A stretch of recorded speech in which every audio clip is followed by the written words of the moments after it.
Hey there, Owen Evans here, and today we're going to go over the squat. Now, squats are a fundamental movement pattern that we all should have mastered. From the time we're kids, we're able to squat perfectly all the way to the ground. As we get older, we lose that. We get tight in certain areas and just tend to not use that pattern enough. So what I want to do is give you 3 different exercises that you can do to help improve your squat and immediately get deeper. So what am I looking for in a squat? With a squat, I want to see that the hips can get down below the knees and the back can stay straight and the head stay above the shoulders. What I see all too often is a squat goes here and the hips just don't go down. So if you feel like that is you, go through these 3 exercises and we should be able to improve it right away.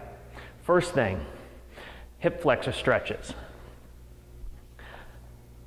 What I want to see with the hip flexor stretches, you're going to start with your shoulder over your hip, which is over top of your knee. From this position, we want to tuck our hip to pre-stretch the front side of the hip flexor right here, and we're going to sink forward, leading with the hip, trying to open this up and then let off. Pre-stretch again, sink forward and drop back. Now, a common mistake I see with hip flexor stretches is this. Just leaning forward. This isn't stretching your hip flexor. What you need to do is pre-stretch by tucking the hip under and then sink forward, keeping the abs tight the whole time. So with that, you should probably go through that 2 times on each side. 5 stretches on this side, 5 here, 5 here, and 5 here.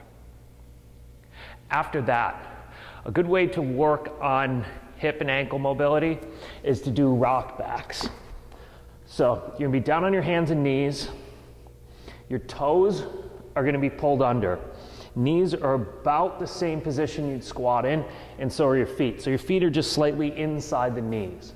Keep the head and chest up, looking forward. You're going to push back in your hips as hard as possible. Hold, hold, hold, rock forward. Again, and rock forward.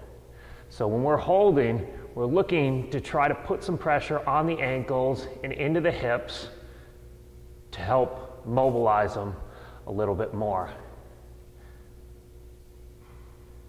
And you're going to want to hold for about a 3 count and do about 8 of those. So now we've worked a little the front side of the hip, more the whole hip and the ankle. And the last thing, I want to open up a little bit of the groin. So we're going to do something called the Prying Goblet Squat. And for that, we're going to bring the bell up to chest high, elbows underneath. Sinking down, so just the tips of the elbow go on the inside of the knees. We're keeping a tall spine, chest out, shoulders down. You're going to push your knees out with your elbows. Push your elbows in with your knees, so you're creating some resistance between your elbows and knees, and then you're going to move around. And find what's tight. Try to pull the hips down a little bit further. Move around again. And you're going to spend some time down here, spend 15, 20 seconds. Come back up. Shake the legs off. Down again. Just take your time. Pull those hips down deeper and deeper.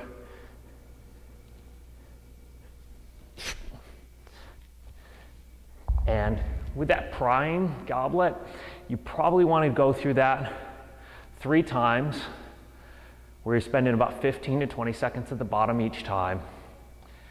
After you've gone through that once, go through that circuit again and retest your squat. See if it's improved it.